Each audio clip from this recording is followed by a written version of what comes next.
Thank you for joining us for the fifth episode of the Conversations in Interferon Gamma-Driven Diseases. During this last segment, we will be discussing some of the new developments in this field that were presented at the American Society for Hematology 2024 Convergence. I'm Dr. Alexey Grom. I'm a professor of pediatrics and a pediatric rheumatologist at the Cincinnati Children's Hospital Medical Center. I am joined by two of my colleagues, Dr. Ashish Kumar, also from Cincinnati, and Dr. Pui Lee from Boston Children's. Dr. Lee, could you please introduce yourself? Yes, I'm Pui Lee. I'm a pediatric rheumatologist from Boston Children's Hospital, also assistant professor of pediatric in Harvard Medical School. Dr. Kumar?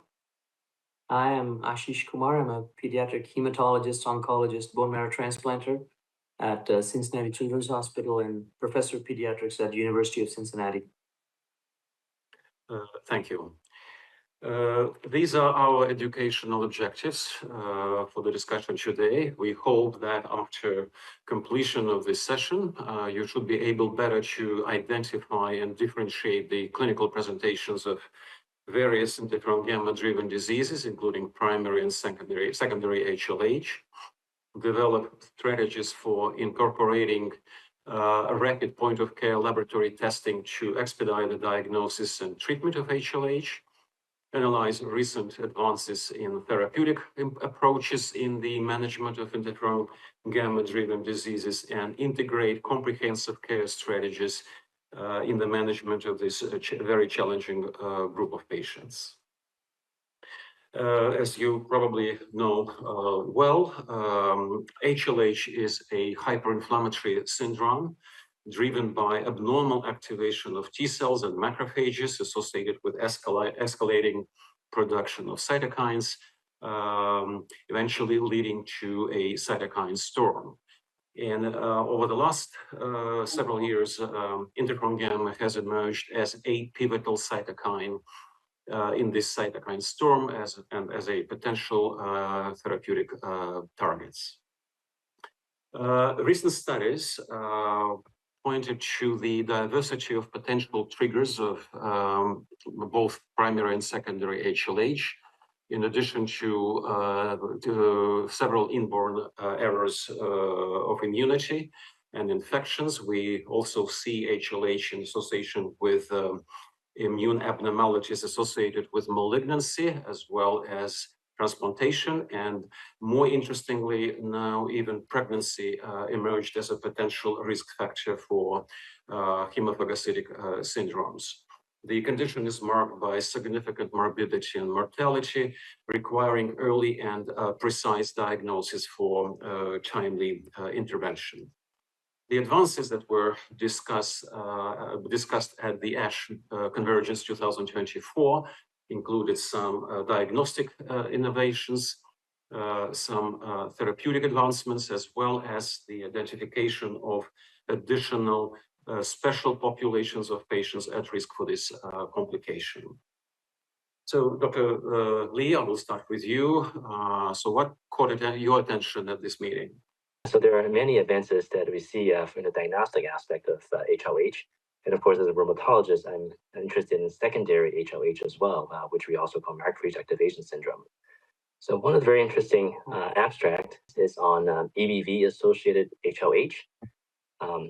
As you know, EBV is one of the primary triggers of HLH as a infectious disease.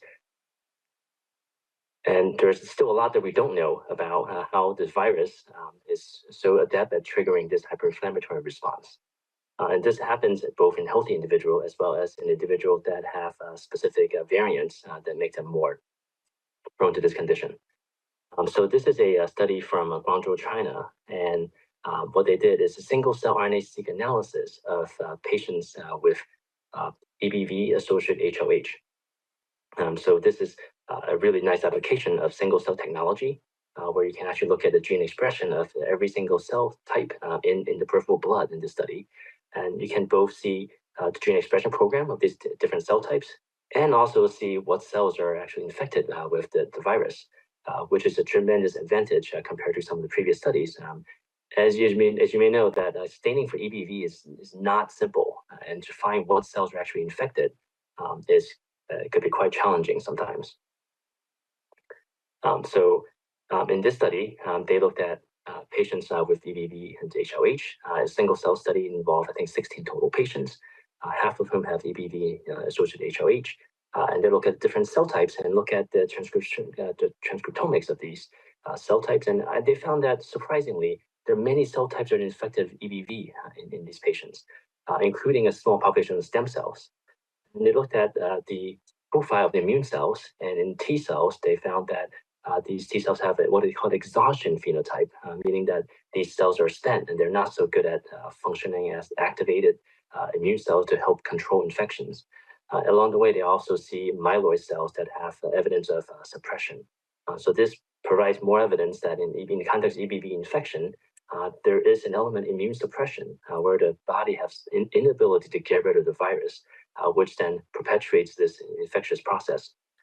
They also provide some interesting evidence that EBV viral load actually goes up before flare of HLH, which shows that these in HLH in these patients is clearly driven by EBV before the flare. So I think this sort of adds a lot to what we know about EBV-induced HLH. At least a lot more specificity in terms of the cell types that are involved and type of immune response. Dr. Lee, my understanding that the type of immune cells infected with EBV very much depends on the ethnic background. And certainly the infection of T cells, direct invasion of T cells with EBV is much more common in the Chinese population. Dr. Kumar, is it correct? Is it your experience? Yes, that has been our experience, that we see quite a few patients nowadays referred to us with EBV HLH, and we find that the EBV is in the T cells or NK cells, and majority of these patients are of East Asian ethnicity, China, Vietnam, Thailand, Laos, Cambodia, but not exclusively. That is the most common ethnicity. The second most common is native Pan Americans, so native North American, Mexico, South America, people who are native to the entire Pan American land are also prone to get EBV in the T or NK cells. And very rarely we see it in Caucasian people as well. But the majority of the patients we see are ethnically from East Asia, specifically, China. We see quite a few patients whose ethnicity originally is from China. Yeah, that brings up So a it would be really interesting to see whether this could be extrapolated to the Caucasian population, correct? Yeah, absolutely. Yeah. And that brings up a good point, how EBV can do so many different things, right? In acute infection, it affects mostly B cells. It can certainly cause malignancy, and when it stays in T and NK cells, it seems to drive this phenomenon in susceptible populations. Right, and this actually has some very critical therapeutic implications, because it's just coincidental or serendipitous that if we use checkpoint inhibitors that prevent the exhaustion of T cells through the PD-1 ligand PD-1 receptor interaction, that seems to get rid of the EBV and the HLH in these patients. So that discovery was made before this abstract came out, and so it's a little backwards, but it actually makes perfect sense now, because and the first paper that suggested that actually also came from China. I'm not sure if it's from the same institution, but several years ago in Blood, and that prompted us. So we have now started using checkpoint inhibitors in these patients as a therapeutic strategy, and we are having tremendous success. And this was our hypothesis. We wondered, is it because somehow these patients have their T cells are exhausted, which is why they cannot attack the EBV infected cells or cannot get rid of the EBV infected cells? And lo and behold, that may be true. Now, why is it that this happens only in this certain ethnic populations and not the others? What's the key to that is something that I don't think any of us understand. Fascinating. All right. Absolutely fascinating. Yeah, but there is a paper that also suggested that EBVs in the stem cells in these patients, and that was the rationale for us using stem cell transplant for this disease. And so now it remains to be seen. We have now cured, I put it in quotation marks because it's been a recent therapeutic approach of using checkpoint inhibitors. Does that get rid of the infected stem cells as well? Don't know. Remains to be seen. All right. This next abstract is titled "The Self-Supervising Learning Model for HLH Diagnosis." So this brings in an element of artificial intelligence and imaging recognition for HLH diagnosis. And as you all know, right, diagnosing HLH, the guidelines are imperfect. And part of the HLH 2004 guidelines involved the diagnostic feature of hemophagocytosis, right, which is a marrow in the feature in the bone marrow that we often see with large macrophages internalizing other elements of the blood, like such as red blood cells and white blood cells. And if we see that, that's fairly pathognomonic in the context of HLH and MAS, but not completely, because we can also see some of this in other conditions as well.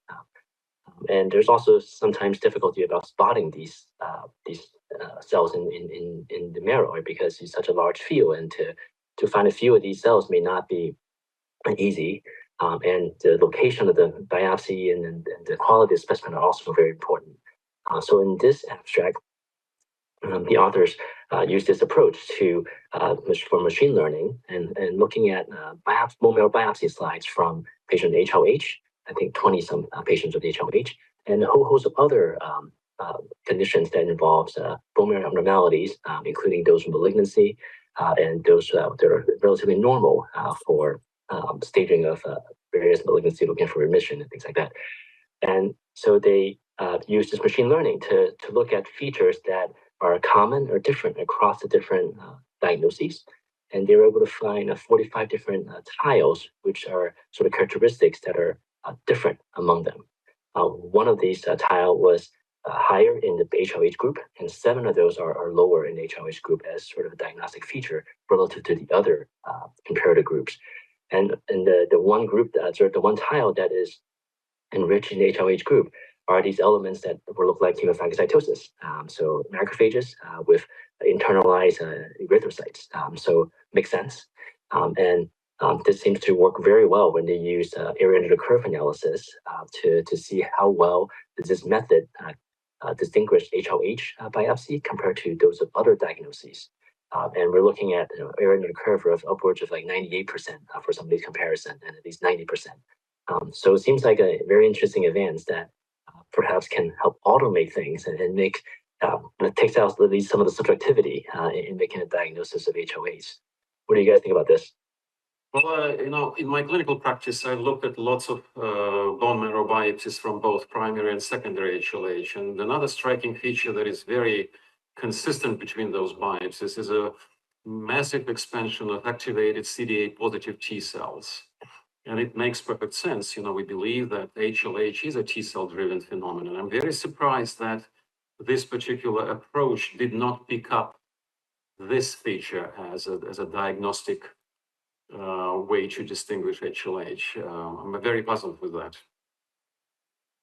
I think some of that depends on what their controls were, because if they were using lymphomas and MDS, if many lymphomas actually have activated T cells associated with the lymphoma cells. In fact, in many lymphomas, if it's a B cell lymphoma, such as Hodgkin's or even non-Hodgkin's lymphomas, in the biopsy, majority of the cells actually are activated T cells that are there to try and get rid of the B cell lymphoma.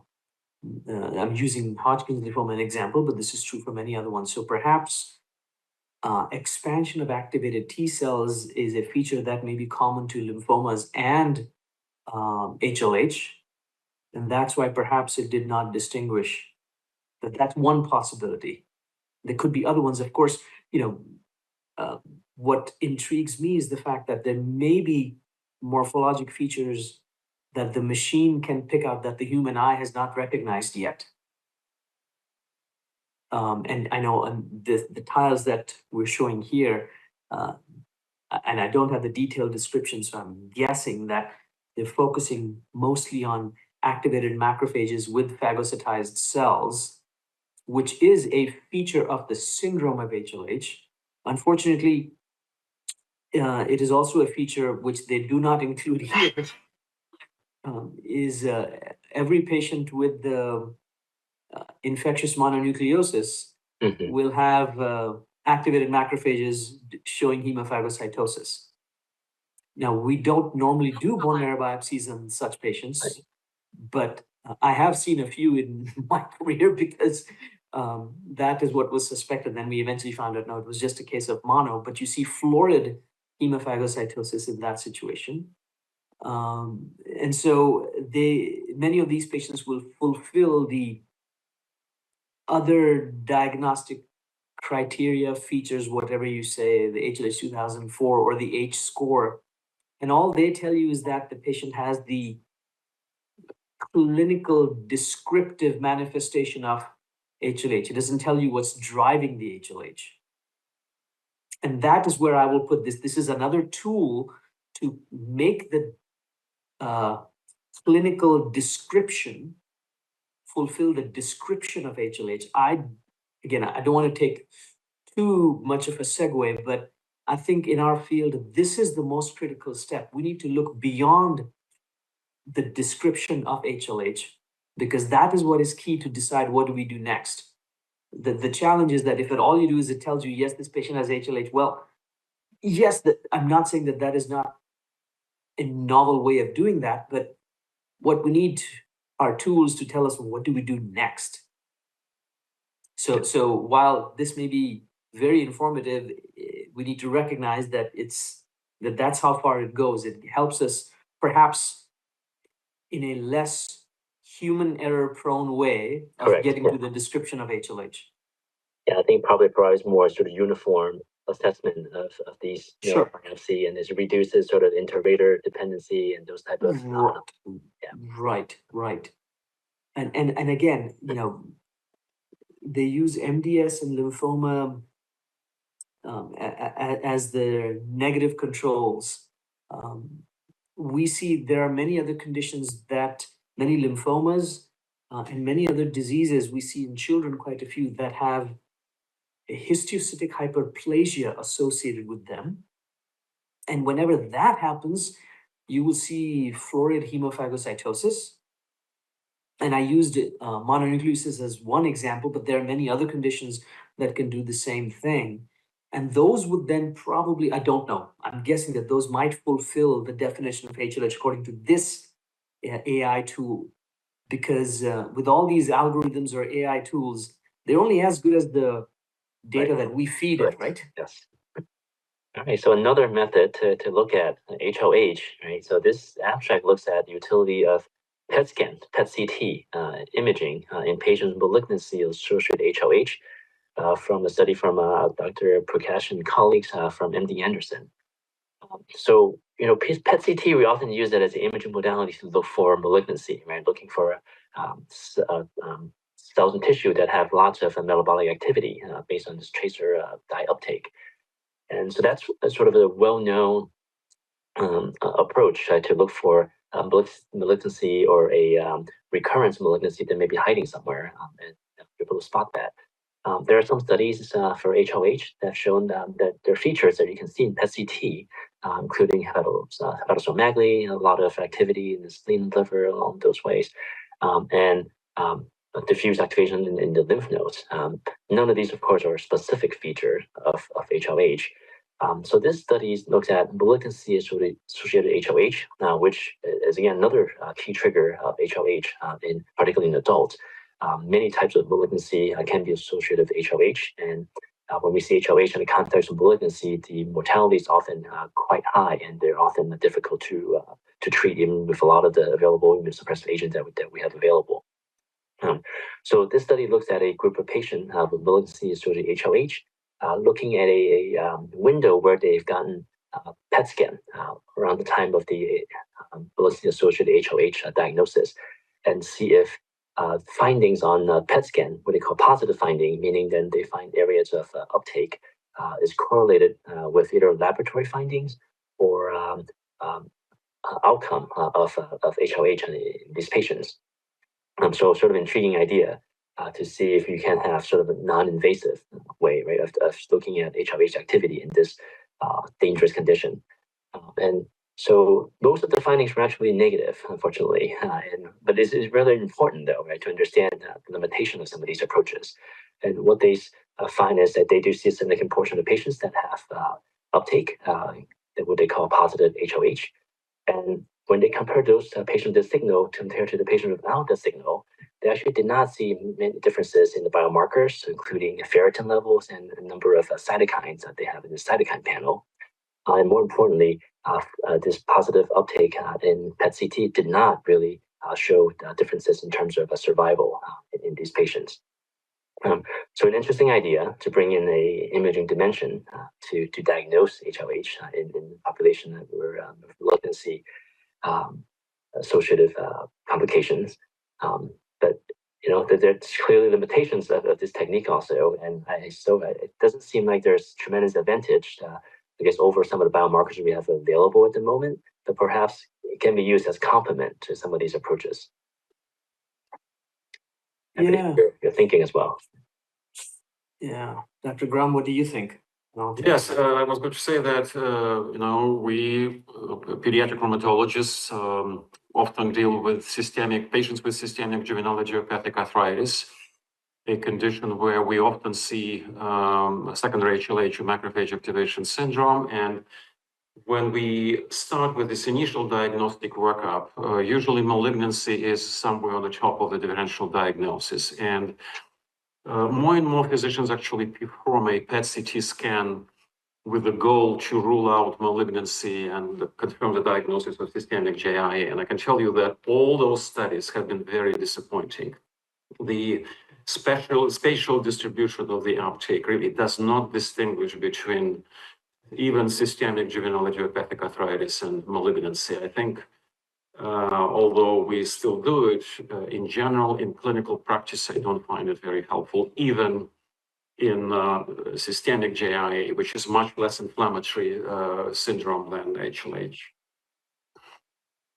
Yeah, I agree. I mean, it is important, especially in adults who are manifesting the features of HLH without anything else. And if they don't have a diagnosed malignancy, I think a PET-CT is critical to help diagnose the malignancy that is driving the inflammation.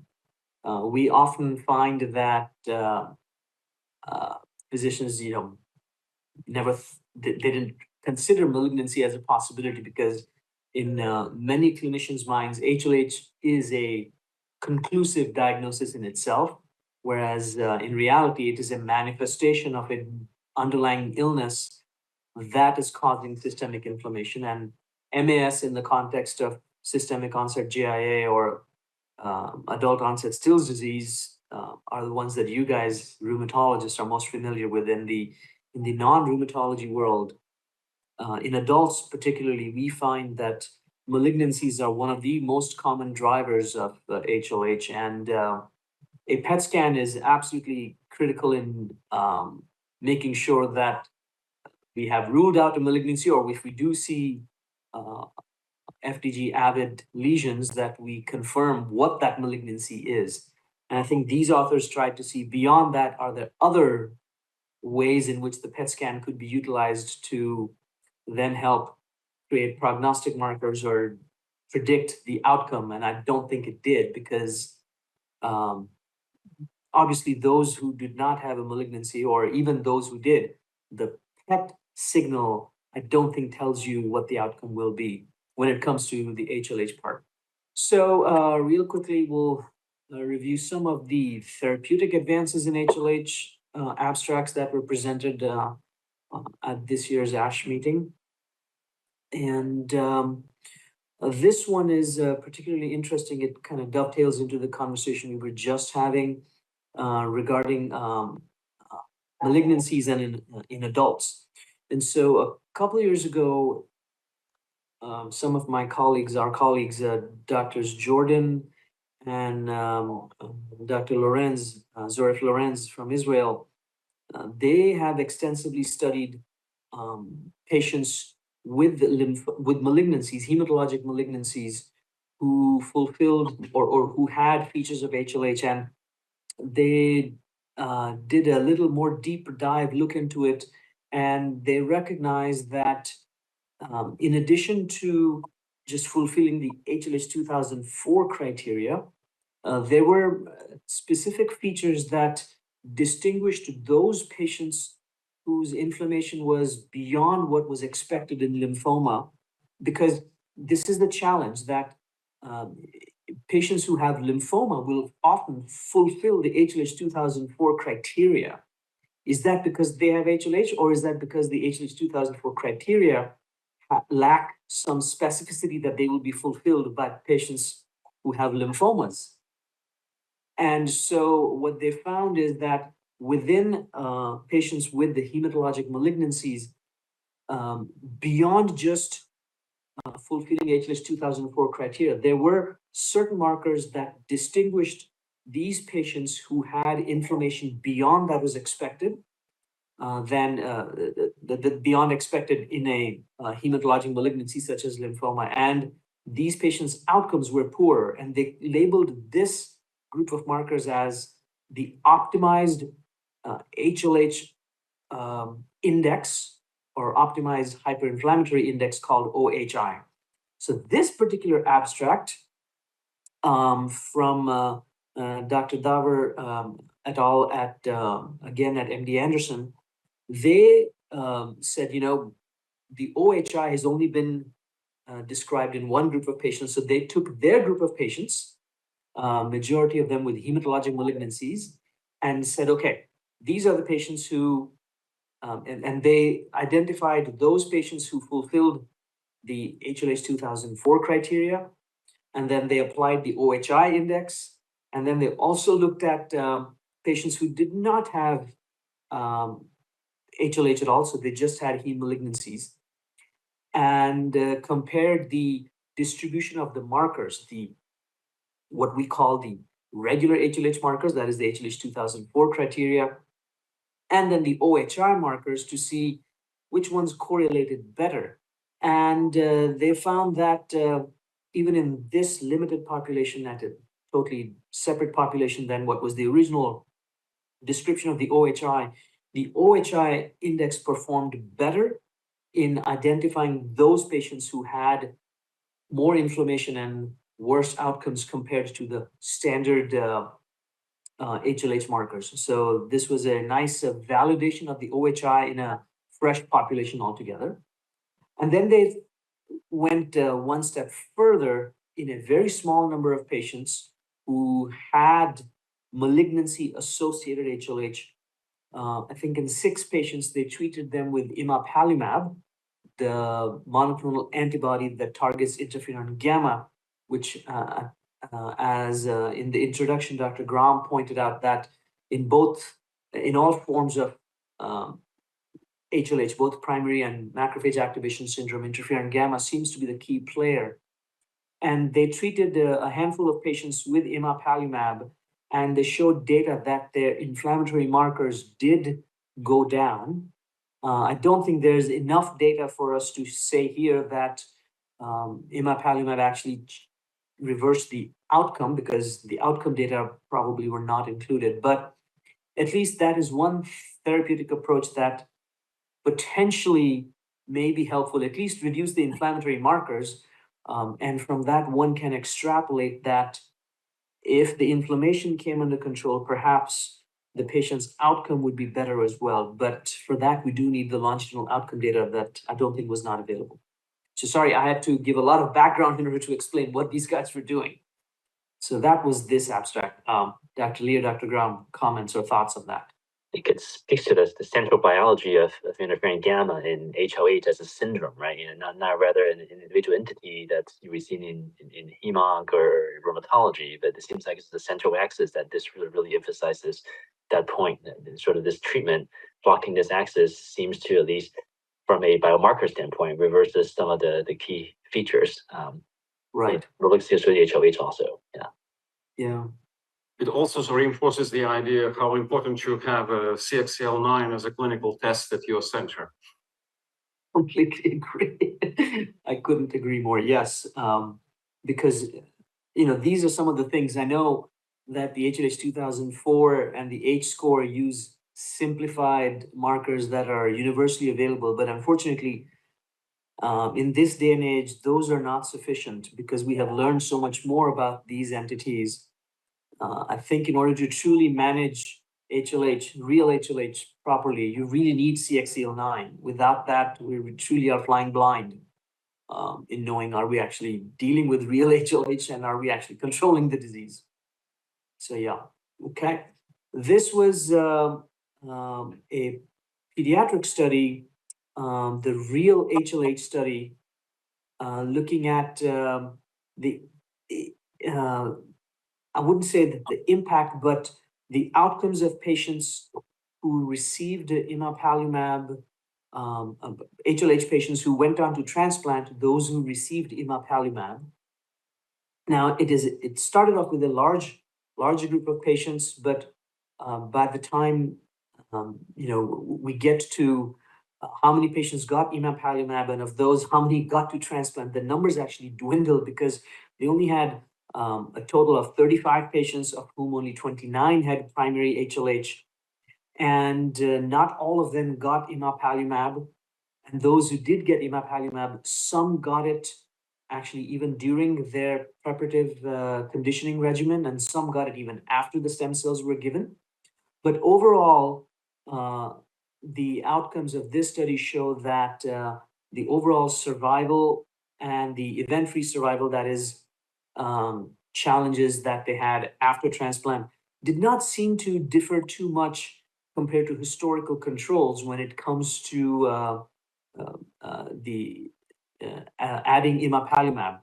So, 75, close to 74% of the patients had overall event-free survival, and 50% had intervention-free survival. That means they did not need a second transplant or a stem cell boost, because in patients with the primary HLH, mixed chimerism continues to be a big challenge, because we end up having to use less than full myeloablative conditioning, because these patients historically have not tolerated full myeloablative conditioning.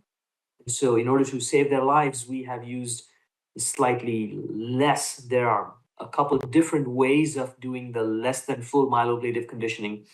And that ends up then resulting in mixed chimerisms, which sometimes requires a second transplant, sometimes requires other interventions, but not always.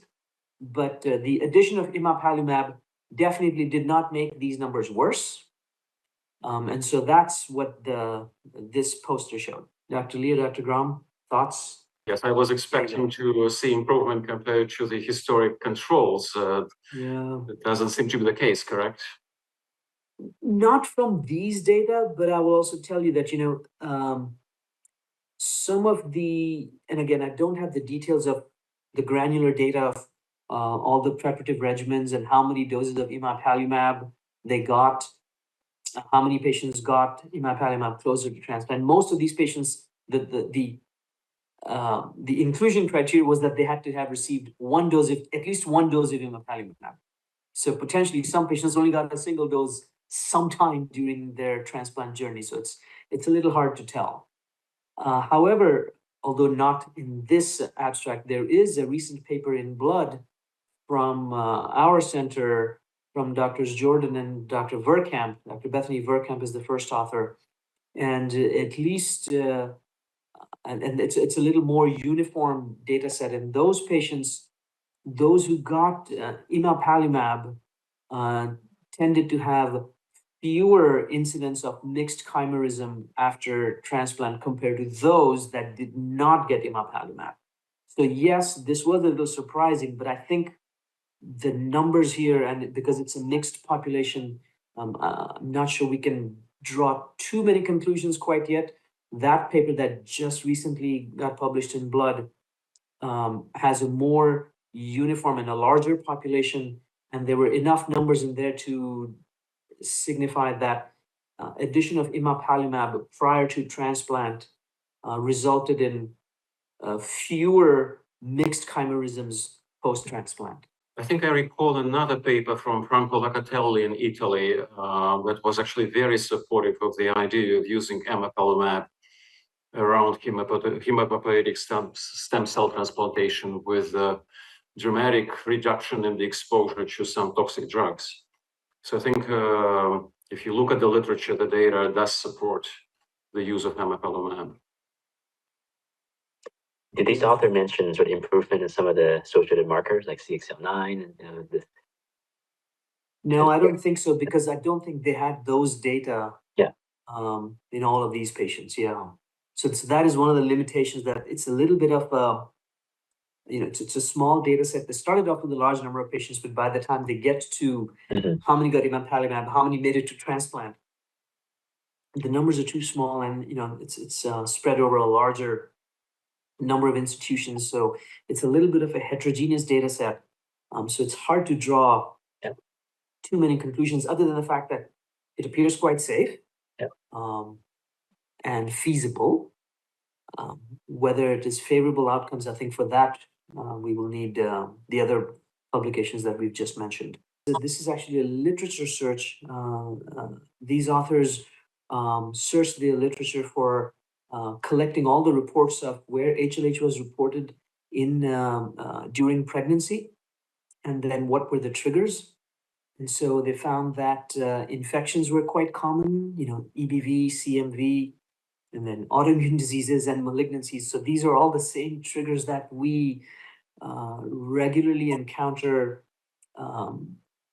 even in the non-pregnant population. And they found that the similar ones were seen in even in pregnancy. The same triggers can result in HLH. Now, the challenge, of course, is when you're dealing with a pregnancy, the treatment becomes very tricky. And so they report that in majority of patients, steroids were utilized, which makes perfect sense. But then they also reported the use of HLH94, basically etoposide-based during pregnancy, which is a huge risk to the fetus when you're exposing a fetus to a chemotherapy cytotoxic agent like etoposide. Now, they also, in a small number of patients, they also used anakinra. And unfortunately, again, the details are not known because this was more of a literature search. So the granular details data are not available. But unfortunately, there was a significant mortality rate of 18%, and pregnancy loss also close to 50%. Now, interestingly, the HLH itself in the pregnant patient reversed upon delivery. And so, yes, that caught my attention too as well. Like, how does that happen? So I don't know. I've been trying to speculate and hypothesize. We routinely think of pregnancy as an immune suppressive situation, but clearly in some circumstances, perhaps the pregnancy was inducing autoinflammation, and that reversed once the fetus was delivered.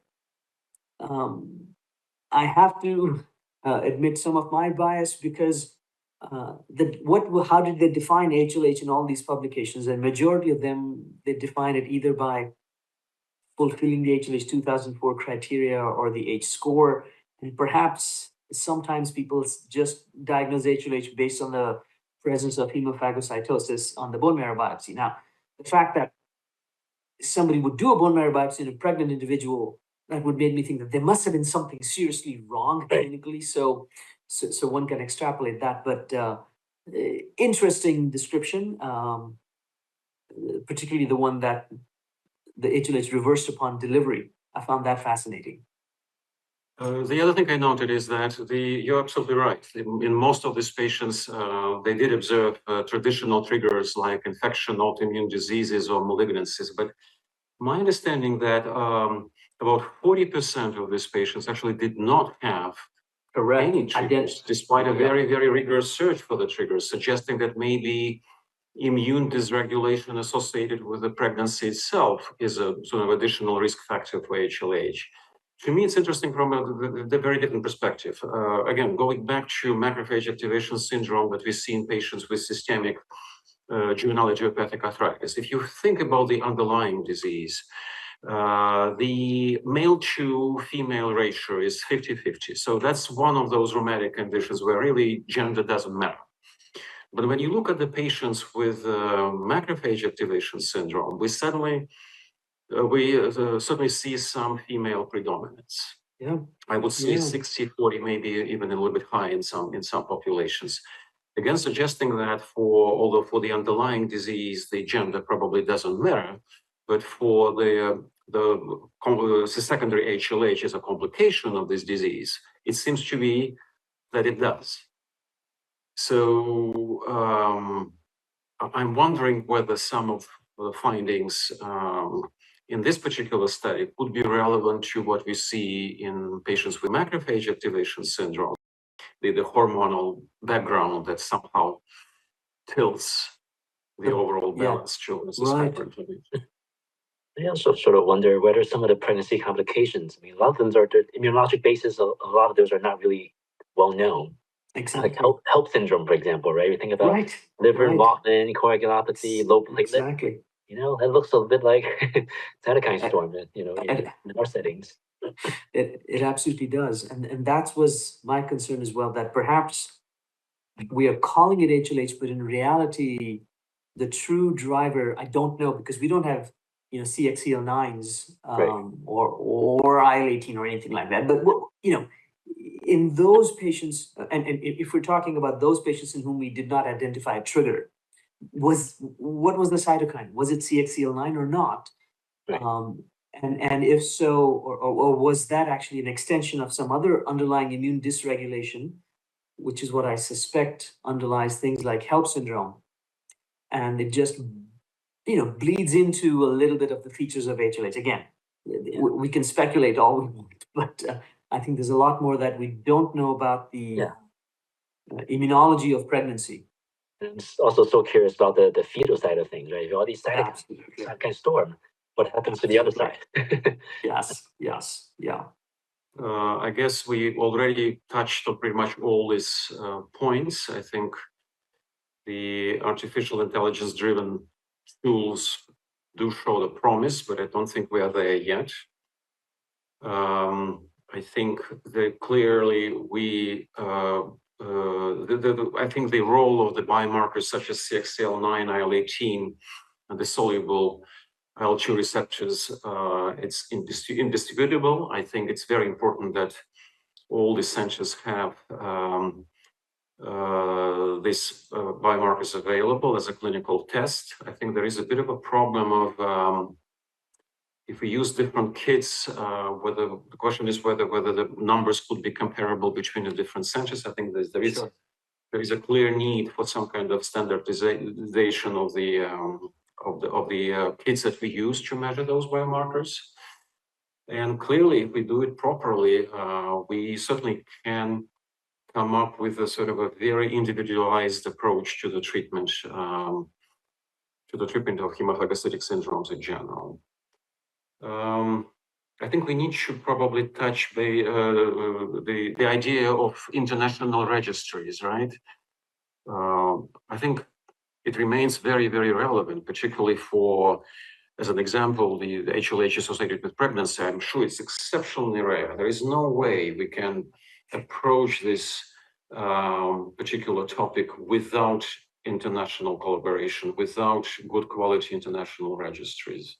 And I think in conclusion, we would like to kind of summarize some of the key takeaway points on interferon gamma-driven diseases from the ASH 2024 meeting. In terms of diagnostic innovations, I think the artificial intelligence-based analysis does show a promise for diagnostic precision, but I think we are pretty far from the implementation of these approaches in the clinic. PET scan imaging seems a bit disappointing.